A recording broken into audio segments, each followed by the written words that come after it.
Em 2021, o perfeito será visto em você.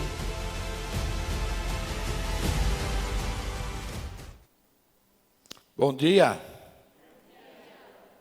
graça e paz, que bom estarmos juntos nesta manhã.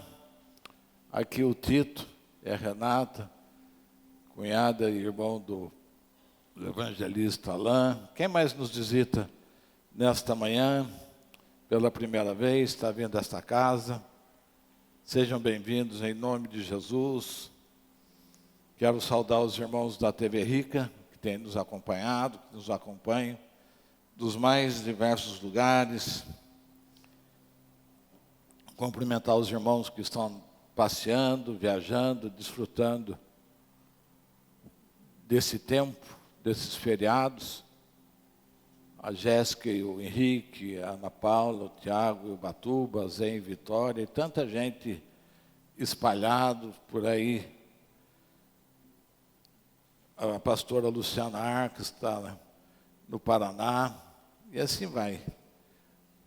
Agora, o pregador é como um carteiro, que ele tem que entregar uma carta, tem que entregar uma correspondência, e não importa quantos vão receber a carta ou não, o que ele tem que fazer é entregar, né? E para isso nós vivemos, para entregar as cartas que o Senhor nos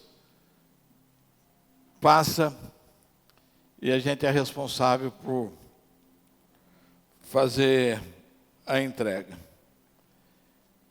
E falar da alegria, né, de nós estamos aí findando 2021, o ano do testemunho perfeito. Quanta coisa boa aconteceu e ainda vai acontecer, né? Eu estava pensando, eu estou que nem um carro 2021 e que a gasolina já está chegando na reserva, mas eu vou chegar na linha de chegada. E já tem um carro 2022 me preparado para mim com o tanque full, cheio, equipado com tudo quanto é coisa, para que eu possa atravessar já o ano 2022. Eu quero entregar um carro para vocês também nesta manhã, um carro full, completo, com todos os componentes, até já voando, né, para que a gente possa já estar se preparando para o ano de 2022.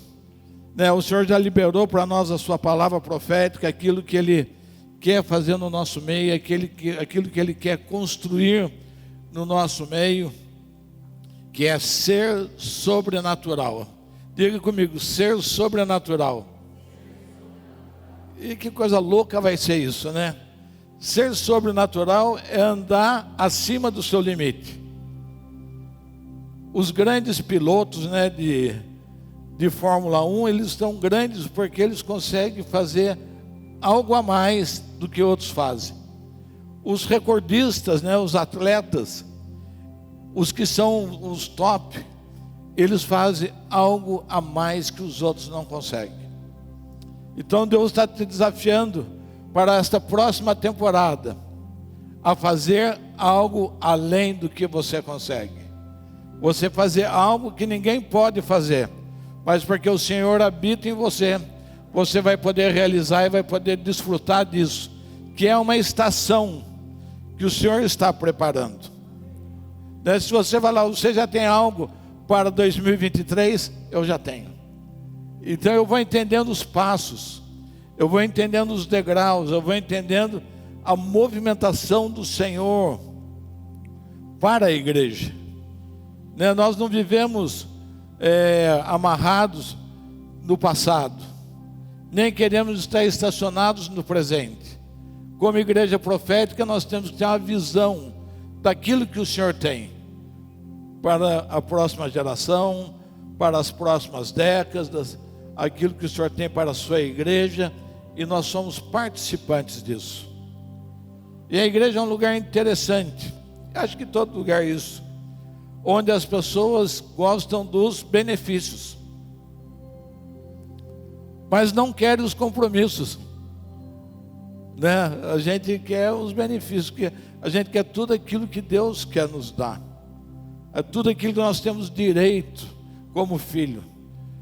Diga comigo, como filho, eu tenho direito a desfrutar de tudo que meu Pai nos dá. Nós somos filhos, mas às vezes a gente não quer os compromissos de filho.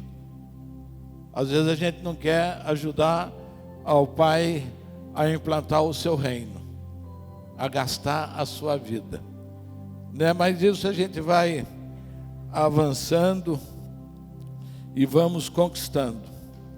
Espero que todos tenham tido um bom Natal em família, que o encontro entre a família, os amigos, tenha cumprido a finalidade da data, que é muito superior a trocar presentes, que é muito superior a uma boa comida, mas essa data é uma data significativa para nós. Não importa, né, se Jesus nasceu no dia 25 de dezembro, nós sabemos que não nasceu 25 de dezembro, mas se essa data foi convencionada para que seja comemorado isso, então vamos comemorar nesta data, mas dando um sentido, né, para todas essas coisas. E eu tenho falado que eu fico impressionado como a cada ano que vai passando, o Natal vai se tornando mais secularizado e mais humanizado. Comece a observar isso, faça uma retrospectiva da propaganda, né? Outro dia eu vi a propaganda da Varg, de 1960, ela falando que o Jesus cruzando os céus do Brasil, iluminando os céus do Brasil, né? Depois você vê uma onda de Papai Noel também, né? E você vai vendo agora que já nem presépio já não tem mais, já não se faz mais menção do que essa data significa.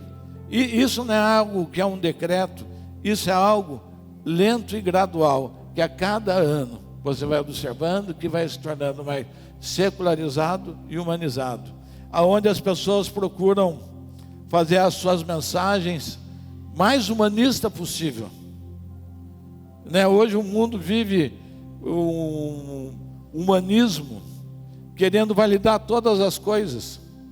A Folha de São Paulo está publicando uma pesquisa hoje, dizendo que a maioria das pessoas não aprovam as propagandas que têm pares homossexuais. Mas a gente vai vendo que tudo isso vai vendo, todo ano vai chegando, não importa se as pessoas queiram ou não, nos é obrigado a descer goela abaixo. Então tudo isso vai secularizando e humanizando, né? É uma época em que às vezes o patrão é injusto o ano inteiro, no fim do ano ele resolve dar um panetone ou passar um pernil e comer junto, falar, está resolvido todas as minhas injustiças com os meus funcionários. Aonde às vezes o milionário resolve ir numa favela ou num bairro mais pobre, mais carente, e fazer um grande jantar, uma grande comilança, e nunca mais aparece, mas não é capaz de pegar a sua riqueza e partilhar com alguém, de desenvolver uma estrutura em que você possa bancar escola, ensino, saúde para as pessoas que estão perto. Então parece que tudo se concentra num único dia, como se fosse um dia de acerto de contas, como se fosse um dia de alívio de consciência. E como o cristianismo tem recuado no seu papel, como a igreja tem recuado no seu papel, como a gente tem feito vista grossa para isso, ou não observado, ou não levando em conta aquilo que o Senhor tem, qual é o nosso papel como igreja, né? Nós não reagimos, né? Parece que na verdade a gente tem vontade de ser como o mundo é, né? Não respeitando nada, o importante sou eu preciso estar bem, eu preciso estar feliz. Isso sem levar em conta esposa, sem levar em conta filhos, sem levar em conta família. O importante é que eu esteja bem, como se o amor de Deus fosse para validar os nossos desejos. Então é um tempo de muita reflexão, É um tempo de muita avaliação. E quando a gente observa os judeus, as festas judaicas, que são 7 festas, elas são fortes até hoje. O judeu não abre mão das suas festas, de relembrar, porque as festas judaicas, elas têm por objetivo agradecer a Deus. Elas têm por objetivo relembrar aquilo que Deus fez ao seu favor. O que é a Páscoa? A Páscoa é quando eles deixam a escravidão, eles saem de um período de escravidão de 430 anos. Então até hoje eles lembram esse feito que Deus fez na vida deles, são gratos. A festa dos tabernáculos, que celebra a colheita das uvas, das azeitonas. E são diversas, o Yom Kippur, que é a festa do perdão, que não é um perdão individual, é um perdão nacional, é um perdão em que toda aquela comunidade se arrepende dos pecados, não só os seus pecados, mas o pecado de toda a nação, de toda injustiça, e eles declaram isso, e eles fazem isso ano após ano. Nós estamos no calendário judaico no ano 5.782, se eu não estou equivocado.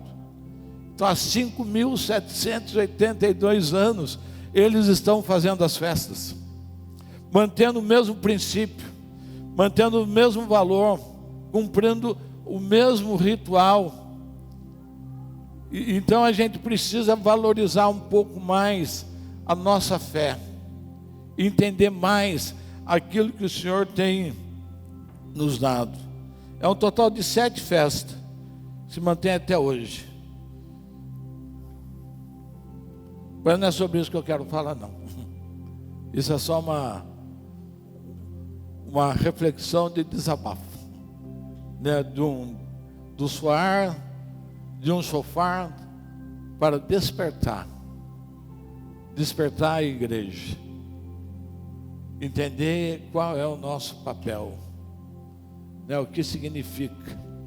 Não quero falar de Natal hoje porque já passou. Vamos fechar os nossos olhos.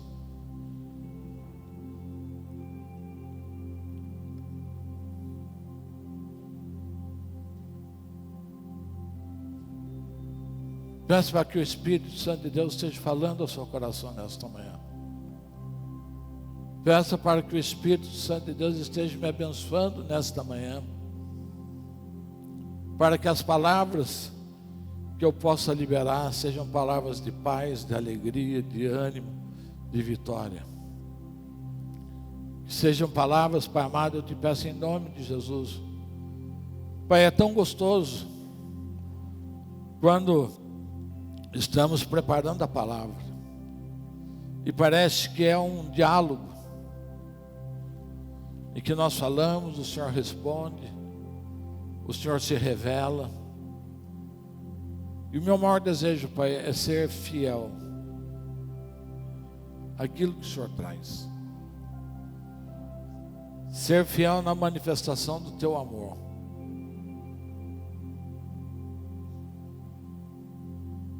Sem segundos interesses, sem segundas intenções, mas um coração limpo, um coração puro, que possa transmitir o Teu amor. Pai, toma a minha vida, toma os meus lábios, faça de mim Teu instrumento nesta manhã, neste dia, um dia tão especial,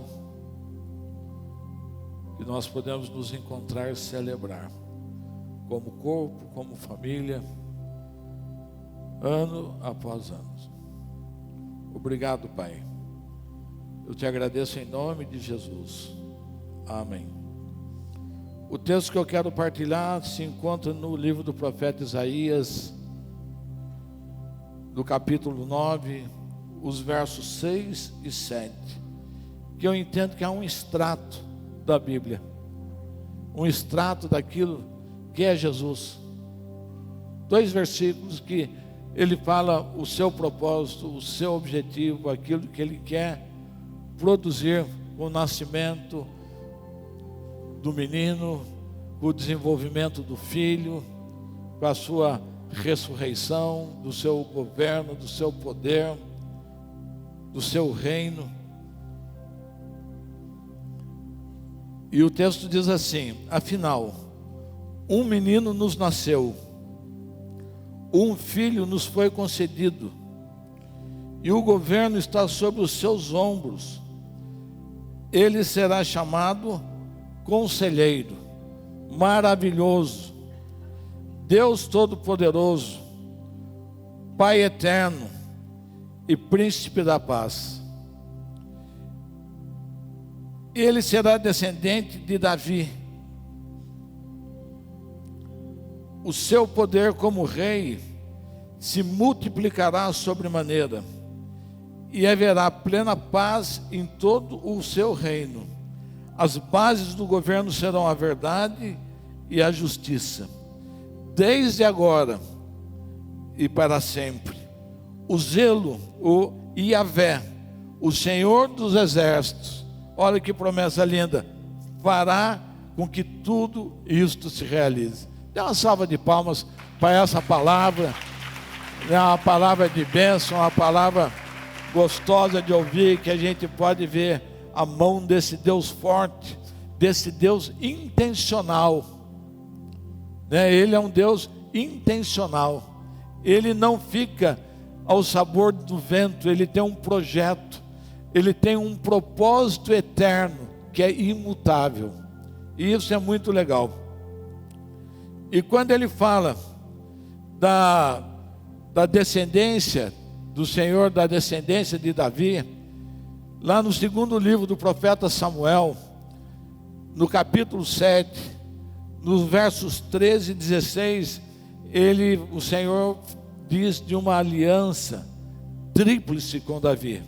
Davi foi o único que foi alvo de uma aliança tríplice do Senhor, que diz lá no verso 13: o trono do seu reino será para sempre. A tua casa e o teu reino serão firmados para sempre. Aqui Davi é um tipo de Cristo. Aqui ele está falando aquilo que Cristo está conquistando. Que este reino, que este governo, que esta casa será para sempre firmada. E o Senhor Deus fará realizar isto. As pessoas podem lutar, podem espernear, podem fazer passeata, podem arrumar sistemas de governo, mas o Senhor permanece para sempre. Cristo é para sempre, a sua obra é eterna, a sua obra é para toda a humanidade, o seu governo dura para sempre. Não importa se com 100, mas Ele sabe multiplicar o dom e o poder sobre os teus filhos. Acho que Isaías 60 fala que o menor da sua casa valerá por 100. Que coisa tremenda, aquilo que o Senhor derrama sobre as nossas vidas.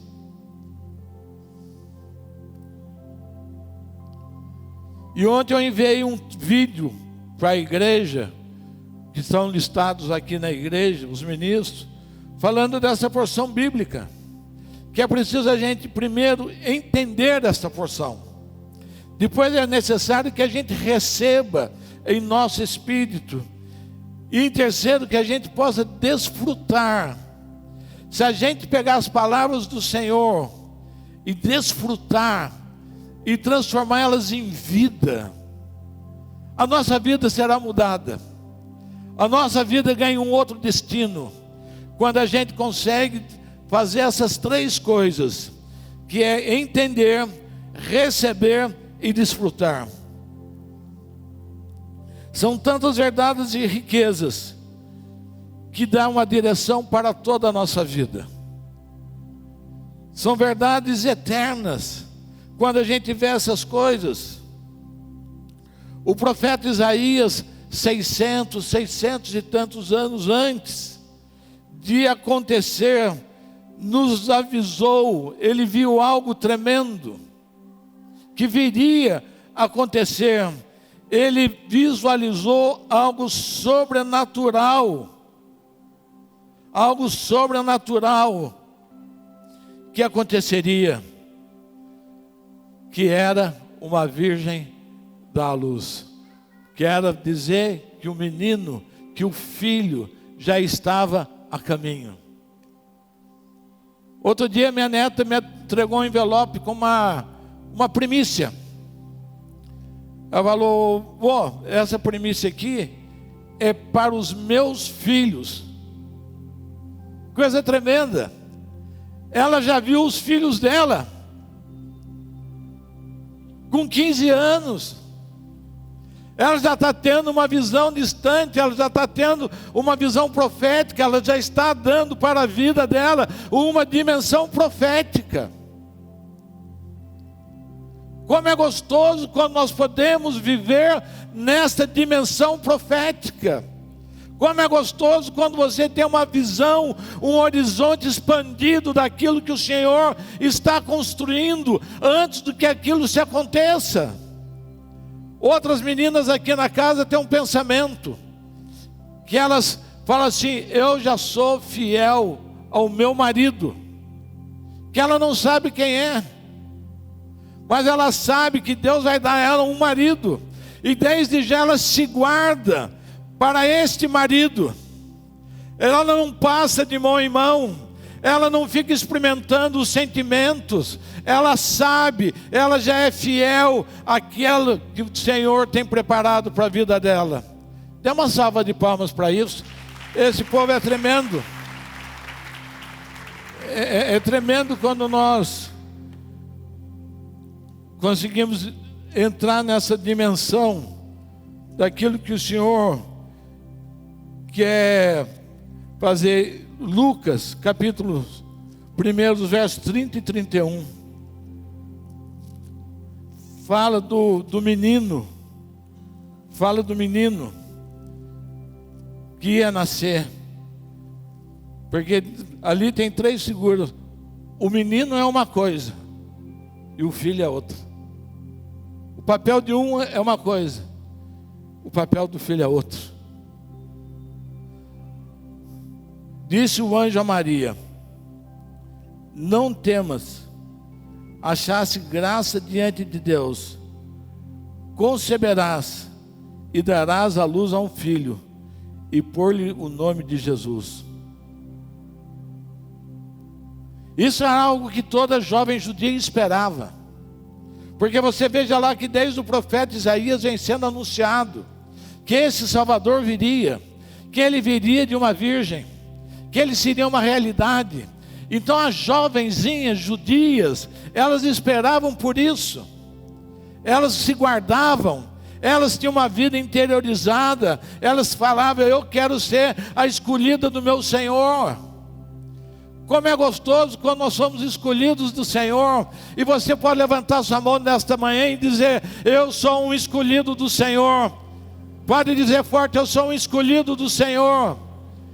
Você não é obra do acaso do Senhor, você é escolhido. Você não está aqui porque você decidiu. Você está aqui porque um dia Ele te visitou e te transformou em filho, e este é o seu lugar.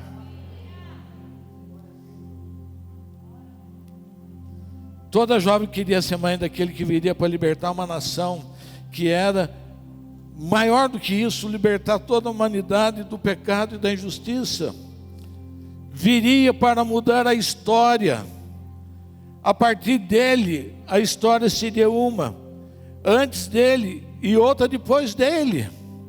Se a gente estudar a história da humanidade, se a gente estudar os comportamentos, o que era a humanidade até 2021 anos atrás, quais eram os valores da sociedade, como que a sociedade tratava as pessoas, como que tratava os seres humanos, como que tratava os filhos, como que era o papel da mulher, como que era o papel de crianças, que às vezes a criança nascia, a mãe largava na rua para morrer.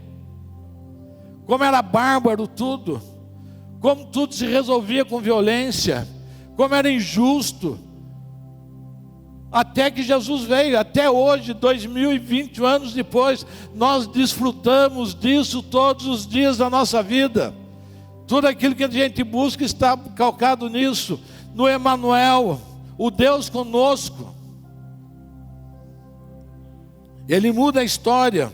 Esse nascimento foi testemunhado por videntes ou magos que seguiam um sinal profético, uma estrela, perseguindo. A história esperava por ele, a humanidade clamava por ele, não só os judeus, mas a humanidade queria algo novo, queria algo que fosse transformador.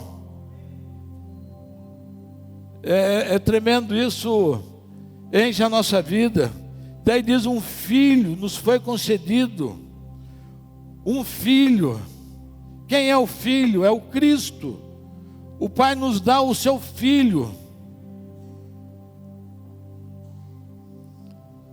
Mateus 1:23.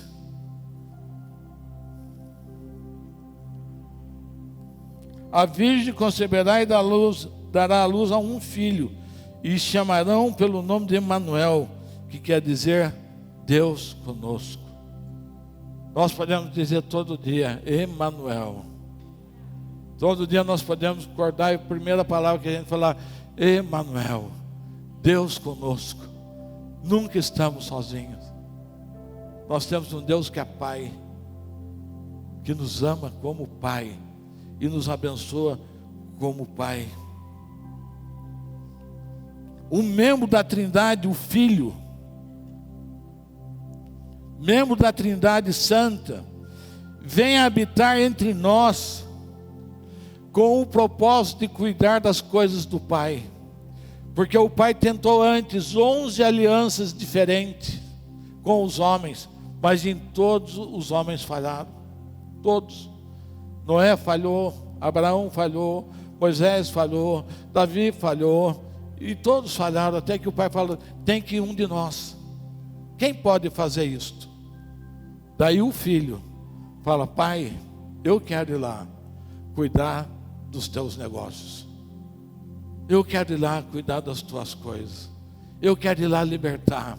Eu quero, Pai, ir lá, quero pagar pelo pecado deles. Eu quero dar meu sangue por eles, para resgatar, Pai. Por isso ele fala lá ainda menino. Eu vim para cuidar dos negócios, das coisas do meu Pai. O Pai, através do Filho, está preparando a terra, a humanidade, para uma nova e eterna aliança, que é um novo pacto que tanto nós falamos, onde tudo está concentrado em Cristo, no crucificado, no ressuscitado. Ele estabelece isso, Ele dá o seu Filho unigênito para viver entre nós, para estabelecer uma nova jurisdição. E às vezes a gente quer misturar jurisdições. Às vezes a gente quer viver no rigor da lei e viver na supergraça. Não existe. Hoje nós estamos debaixo do nova e eterna aliança, do novo pacto estabelecido na cruz do Calvário. E ele fala que o governo está sobre ele, sobre este filho, sobre os seus ombros. E todo governo parte de Deus. Ninguém mais tem governo senão o Senhor. Ele é o único que tem uma palavra final para todas as coisas. Ele diz: faça a luz foi feita. Façamos o homem nossa imagem e semelhança. Nós somos a sua imagem e semelhança a partir da sua palavra. Façamos o homem a nossa imagem e semelhança. Ele tem o comando de todas as coisas. E às vezes as pessoas têm acostumado a falar: Deus está no controle. Não, quem está no controle é o homem. Deus está no comando. Diga: quem está no controle é o homem. Quem está no comando é o Senhor. Porque quem está no comando é capaz de alterar as coisas que estão sob o controle. Amém? Ele pode mudar. Às vezes a gente quer culpar Deus. A gente que aconselha, que atende as pessoas falam: porque Deus permitiu. Não, Deus não permitiu. Foi o controle do homem, foi a decisão do homem que levou ele a fazer aquilo que estava colhendo naquele momento. Foi no seu controle, no controle do homem que a gente faz as besteiras que a gente faz. É no nosso controle que nós desafiamos a Deus. É no nosso controle que nós quebramos os princípios de Deus. Mas Deus, na sua infinita misericórdia, Ele tem o comando. E Ele é capaz de pegar tudo aquilo que eu fiz de errado, sob o meu controle, e resgata, e cura, e liberta, e perdoa. É isso que é necessário a gente entender. Porque às vezes a gente está falando, as pessoas estão culpando Deus daquilo que acontece, mas não culpa do seu pecado, que está sob o seu controle.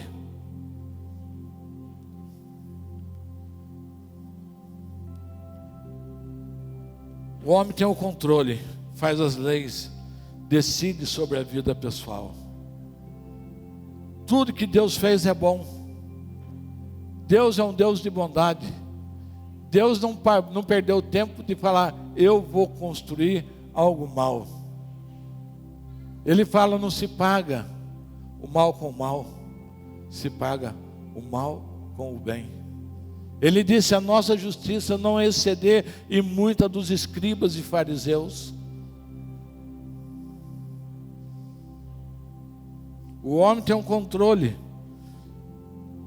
para fazer o bem e o mal. O homem tem o controle para usar drogas, para beber. Deus tem o controle, tem o comando para libertar através do seu Filho amado. O homem tem o controle para aprisionar e escravizar outros homens. Mas Deus tem o poder para fazer você livre em qualquer situação. Isso é comando. É muito superior a controle. Senão a gente fica num Deus de caixinha de surpresa. Ele não é uma caixinha de surpresa. Ele é o eterno para sempre. Ele é o que é.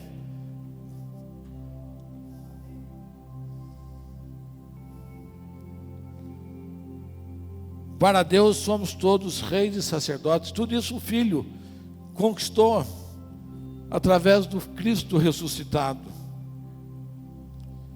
E dentro desse pensamento você pode incluir tudo na sua vida. E tudo na sua vida você pode pôr nesse ponto de vista ou nessa forma de analisar as coisas. Quem sou eu? Essa é a minha posição? É isso que foi conquistado para mim? Eu estou desfrutando disso? Eu estou vivendo isso? Eu estou cumprindo meus princípios? Eu estou sendo o pai que eu tenho que ser? Eu estou sendo o sacerdote que eu tenho que ser? Eu estou sendo o ministro que eu tenho que ser? Então você enquadra a sua vida, você inclui a sua vida.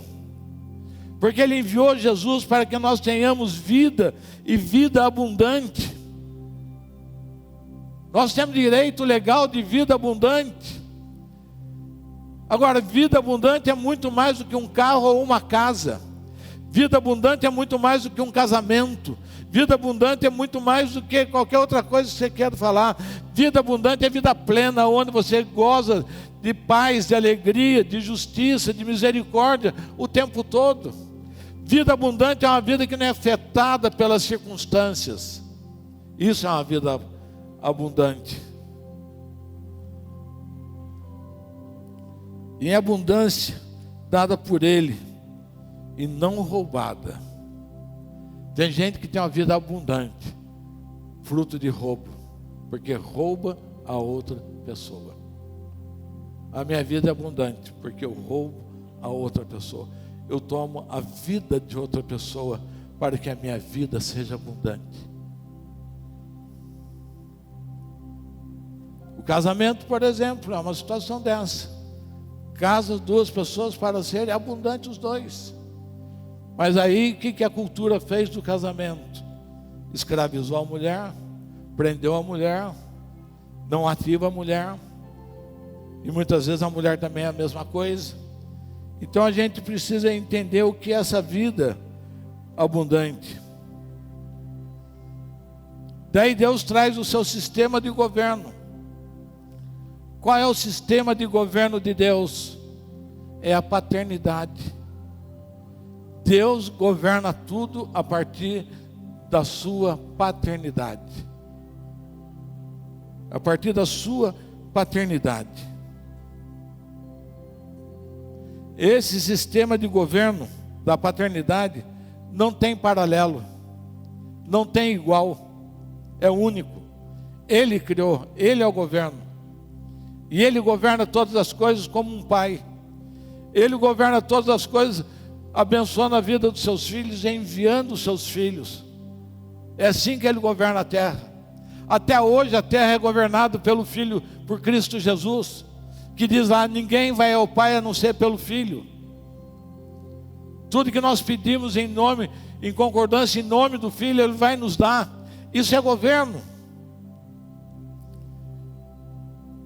Pois esse governo pela paternidade se trata de um arranjo divinamente revelado ao homem. Deus revela ao homem o seu sistema de governo através de um envio. Por isso, só a igreja espiritual é capaz de entender o que é paternidade. Somente quem é espiritual, somente quem tem a revelação do Senhor. Senão você acha que paternidade é mando, paternidade não é mando. Senão você acha que paternidade é escravizar as pessoas. Paternidade não é escravizar as pessoas. Paternidade é ativar as pessoas para o seu destino profético. Paternidade é você olhar para o filho e falar: o Senhor diz isto para esse filho, assim como Jacó fez quando reúne seus 12 filhos. E para cada filho Ele dá uma palavra profética, dando um destino. Somente quem é espiritual, porque não cabe na natureza humana.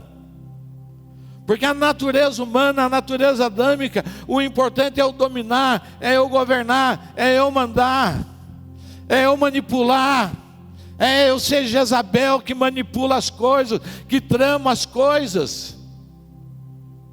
Isso aconteceu, está tudo nesse texto, quando ele fala: o governo está sobre os seus ombros. O governo está sobre os seus ombros.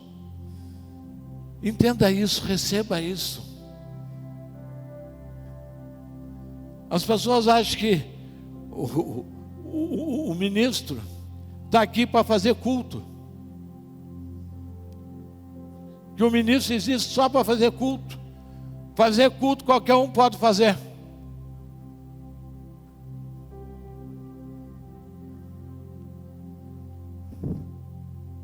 Ele coloca os ministérios, os 5 ministérios, para exercer o papel de amadurecimento dos filhos, para exercer um papel de cura na vida dos filhos.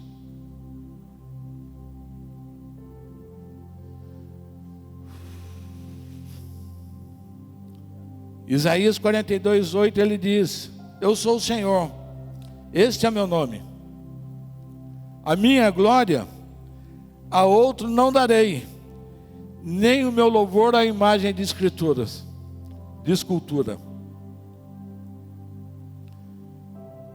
Daí lá Jesus em João 17:21 diz: para que todos sejam um, como o Pai, tu é em mim e eu em ti.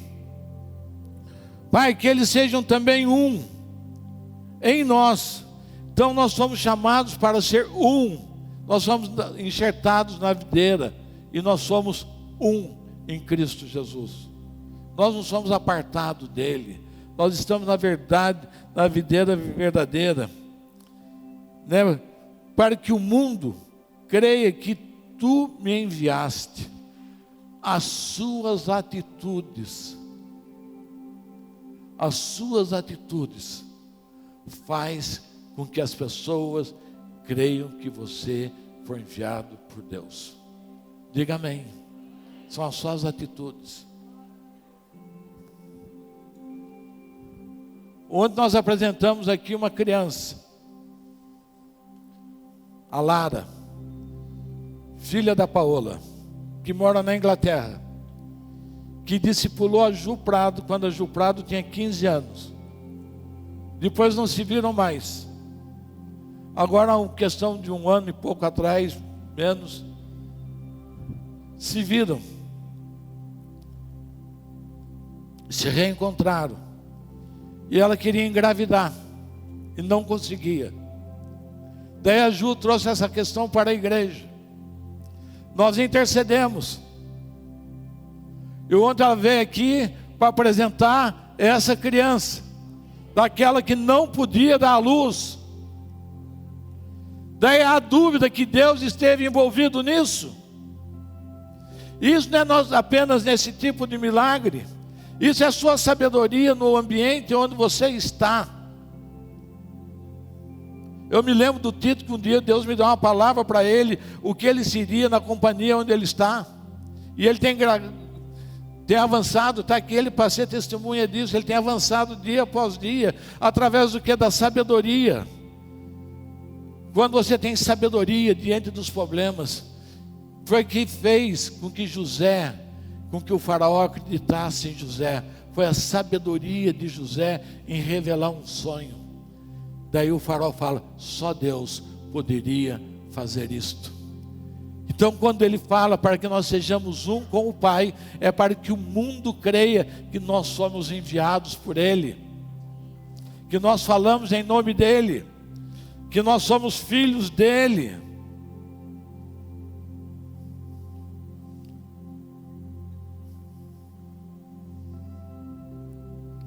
A plataforma de envio de Jesus foi o ombro do Pai. Foi o Pai que enviou o Filho. O Pai já tinha tudo pronto. O que Jesus precisou criar? O que foi que Jesus criou? Jesus criou as aves. Jesus criou os homens. Não, tudo isso foi feito por onde? Através de quem? Do Pai. O Pai é a plataforma de lançamento. O meu máximo é o seu ponto de partida. Aquilo que Jesus fez, Ele fala, vocês farão obras maiores que eu fiz. E a gente se assusta com a palavra sobrenatural. A gente se assusta com a palavra sabedoria. A gente se assusta com a palavra governo, que Deus nos chamou para governar. Nós nos assustamos com a palavra, com a ciência. Nós nos assustamos com a cura. Nós nos assustamos com aquilo que Deus nos deu como herança, para nos tirar de uma posição, para nos tirar de uma situação e nos levar a um outro nível.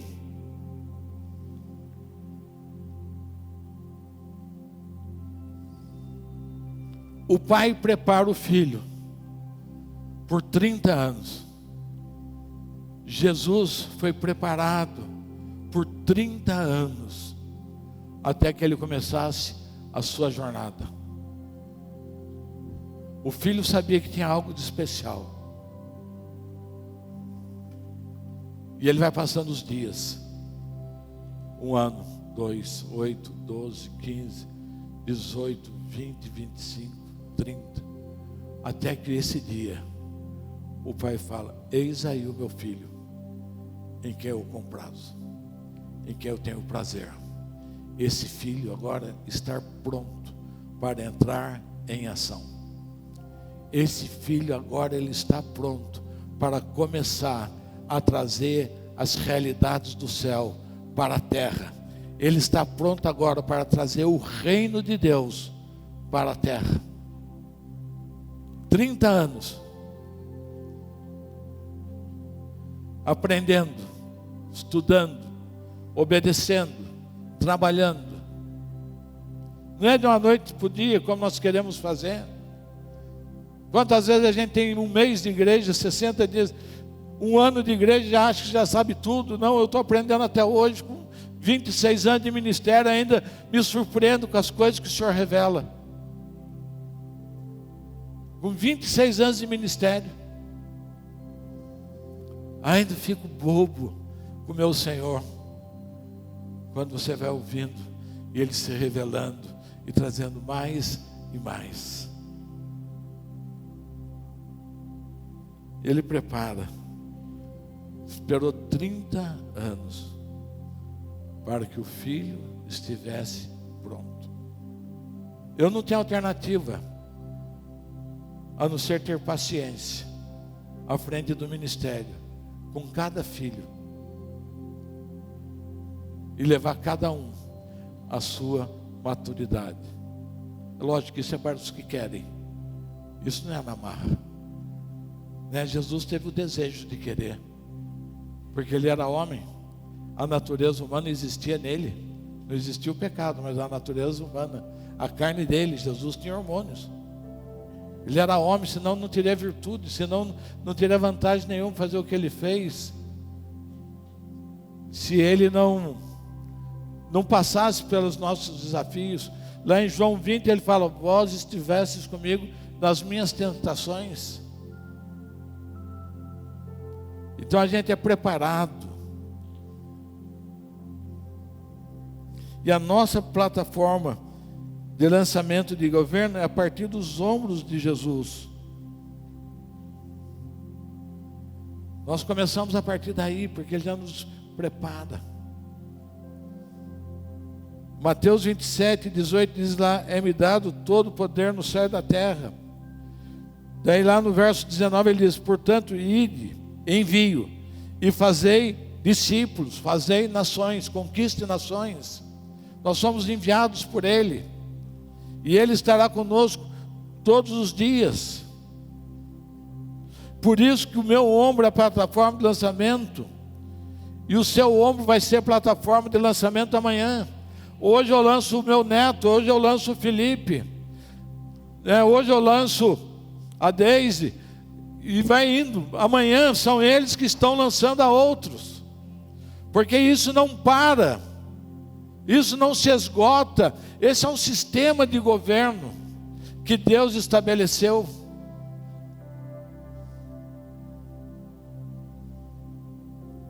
E assim como o meu ombro tem o ombro de outros tantos pais, que é uma casa paterna. Não é a casa de um pai, é uma casa paterna. Uma casa que tem um espírito paterno, uma casa que tem entendimento. Não está nada centralizado numa pessoa. Aqui não tem um Senhor absoluto. Não, sou apenas mais um ministro que tenho responsabilidades sobre a casa. Responsabilidade legal e jurídica. Tenho a responsabilidade de ouvir aquilo que Deus traz e aponto destino profético para os filhos. Mas outros nesta casa também já fazem isso, já são pais, já são maduros, já entendem. E para entender isto, é entender as coisas espirituais. O outro sistema de governo é nascido a partir de Caim, que é fortalecer as cidades. É o homem dominando. E o que a gente vê? Aonde está a bagunça do mundo hoje? Está no governo. Quem está por trás de toda a pandemia? Governo. Quem está atrás da desigualdade social? Governo. Quem está por trás da fome? Governo.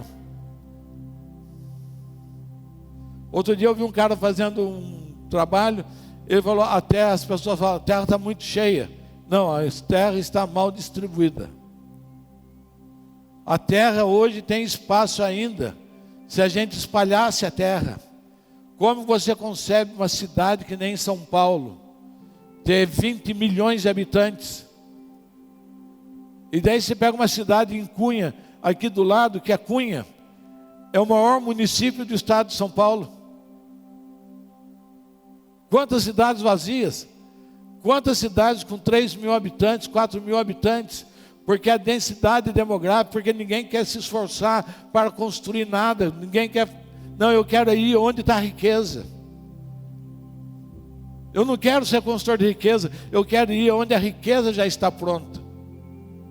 Eu não quero ser pioneiro, eu quero desfrutar de algo que alguém já fez. Então a terra não está cheia, ela está mal distribuída. Mas a gente acha, e aí a gente acaba dando razão para os iluministas lá, para a nova ordem mundial, que a população ideal da Terra seria 600 milhões de habitantes. Então quer dizer que a Terra tem 7 bilhões e 100 milhões de habitantes que estão aqui demais. O Brasil ainda não atingiu 10% da sua área cultivável. Estamos pegando lá o sertão do Nordeste, está levando água, plantação e tantas coisas. Então é tempo da gente entender e deixar de... É tempo de ser revelado aquilo que Deus tem para nós. Não ficar comprando o que a mídia vende. Não dimensionar Deus a partir daquilo que a mídia vende. Não dimensionar a Deus no nível de amor que a mídia vende. Que o amor é apenas sentir sensações agradáveis, né?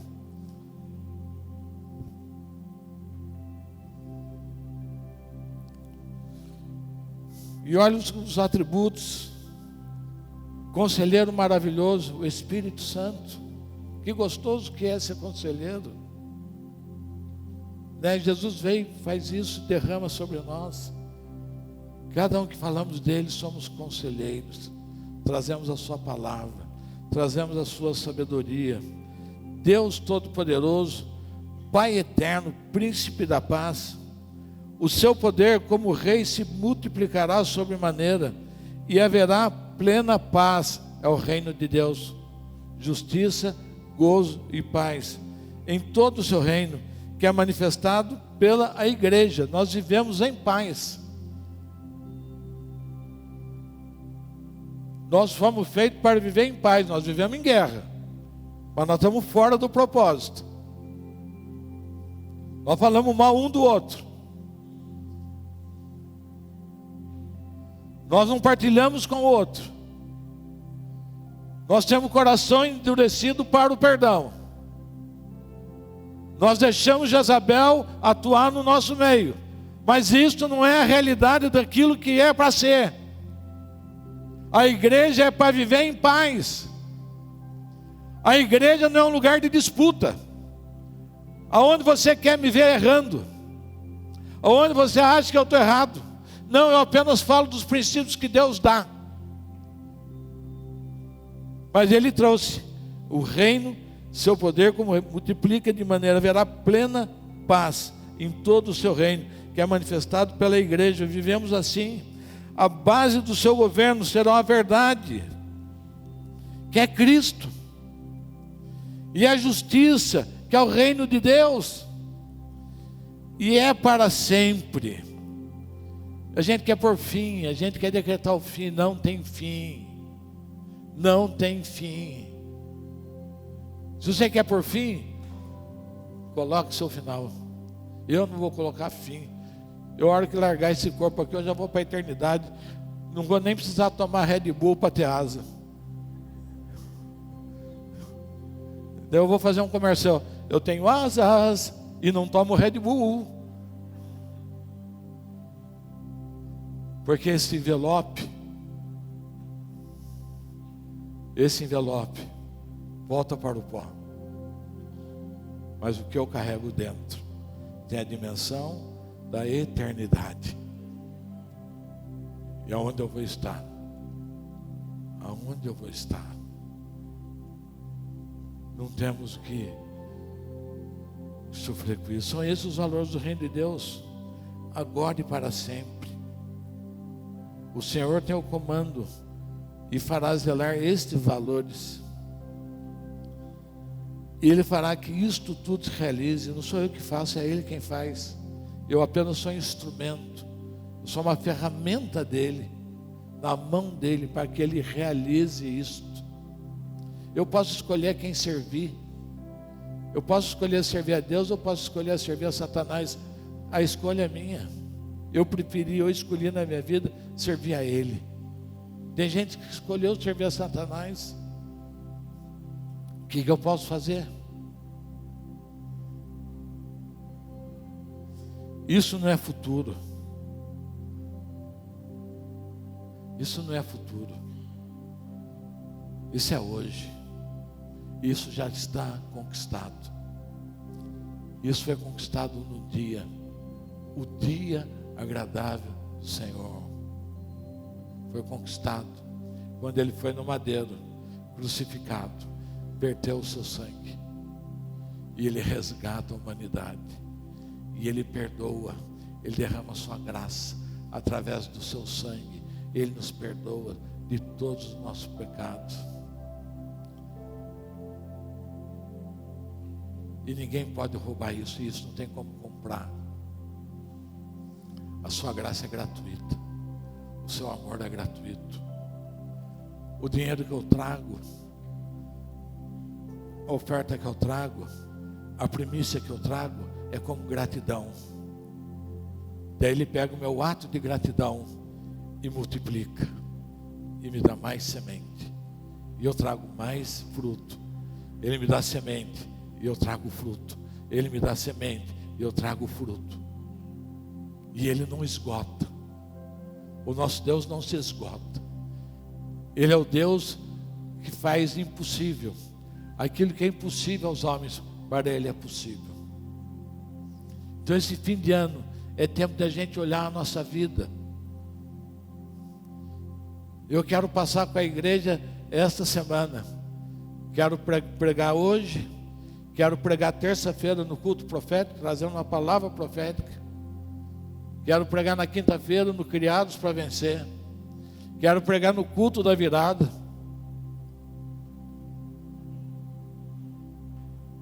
Não que os outros não tenham, mas acho que estou sentindo que é minha obrigação. Deus está falando com isso. Para esse tempo, para essa virada, para levar a esse lugar, para ver se a gente consegue quebrar um pouco a dureza do nosso coração, se a gente possa tirar a venda dos nossos olhos, que a gente possa ter uma visão mais real de quem é o nosso Deus, ter um entendimento mais aprofundado de quem é Ele.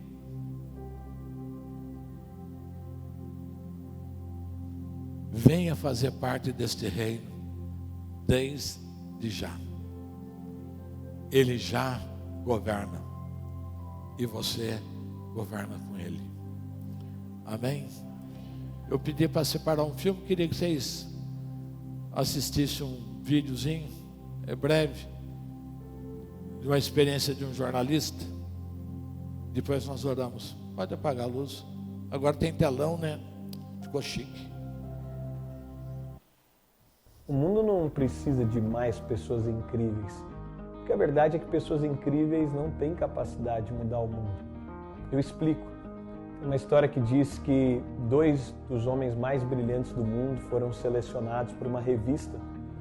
E essa revista pegou um dos seus jornalistas e ele passaria um dia inteiro com o primeiro desses homens brilhantes e um segundo dia com esse outro homem brilhante. E então foi assim, o primeiro dia ele passou com um homem brilhante e esse jornalista desde o primeiro momento da manhã, no momento que o primeiro homem brilhante acordou, ele já estava na sala da casa dele. Ele passou todo dia, tomou café da manhã, almoço, participou das reuniões, participou do ambiente com os filhos, até o momento da noite que esse homem entrou no quarto para dormir. E ele relatou todo esse dia, viveu toda essa experiência com esse primeiro homem brilhante.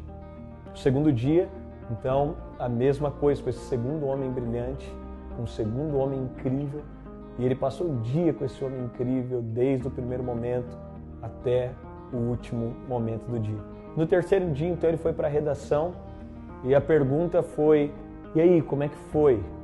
Ele disse: olha, o primeiro dia que eu passei com esse homem brilhante, eu nunca vi um cara tão incrível na minha vida. Ele, desde o primeiro momento, antes do sol nascer, ele já estava acordado, como ele cuida do corpo, a alimentação que ele teve no primeiro momento. A gente foi sair, ele entrou no helicóptero dele, ele mesmo pilotou o helicóptero, a gente chegou até o lugar da primeira reunião. Ele virou completamente o ambiente da reunião, ele fechou uma negociação que eu nunca tinha visto ser fechada daquele jeito. E a gente foi para o momento do almoço, networking, as conexões dele. Eu nunca tinha visto algo assim. e fomos passando o dia. O resultado desse primeiro homem brilhante é que eu nunca vi um cara tão incrível, nunca tinha tido contato com um cara tão incrível na minha vida. Ele fez reuniões em 4 línguas, ele dominava as 4 línguas. Ele é um cara incrível, a família dele é incrível, ele é incrível. Então, na redação ele foi relatar o segundo dia. Ele disse, olha, é o segundo homem brilhante. Eu estava sentado na sala dele e ele chegou logo no primeiro momento. Ele perguntou quem eu era, de onde eu vinha, e ele ficou ali 1 hora ouvindo a minha história. Ele pediu para ver uma foto do meu filho, da minha esposa. Ele perguntou quais são as ambições que eu tinha, os sonhos que eu tinha. Ele perguntou o que eu gostava de comer no café da manhã, então pediu para que servissem o cardápio que eu mais gostava. E eu já fiquei constrangido no primeiro momento. A hora que nós fomos, ele falou, hoje nós vamos de uma forma não convencional. Ele me levou para ver a coleção de carros dele e perguntou qual carro eu tinha o sonho de dirigir. E nós fomos então para o local do trabalho. Eu fui pilotando aquele carro e ele ali comigo mostrando o carro e como era incrível o carro. Nós chegamos no local de trabalho, ele já conhecia a minha história, me apresentou para todo mundo. Perguntou qual o restaurante que eu mais gostava, que eu tinha sonho de conhecer, e na hora do almoço me levou. E a sensação que eu tive é que eu nunca me senti tão incrível. Ninguém nunca tinha feito com que eu me sentisse uma pessoa tão incrível. E foi passando o dia e eu fui me sentindo mais incrível. Ele me apresentou para pessoas, ele me conectou a novas pessoas, ele me abriu portas em um dia que jamais eu poderia ter aberto.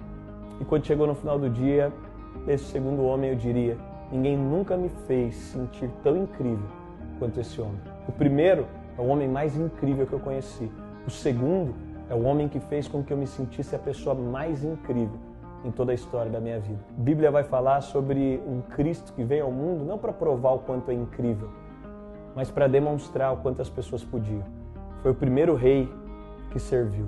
Foi o primeiro rei que se colocou no lugar de servo e lavou os pés dos discípulos. Por isso não é o quanto você pode ser incrível, é o quanto você pode levar as pessoas a entender o quão incrível elas são. Não é o quanto de dinheiro você pode ter, é o quanto o seu dinheiro pode servir as pessoas. Não é o quanto e o número de pessoas que podem te servir, é a capacidade que você tem de servir o maior número de pessoas. Por isso, o que muda o mundo não são pessoas incríveis. O que muda o mundo são pessoas que despertam nas outras e que levam as outras a perceber o quão incrível elas são.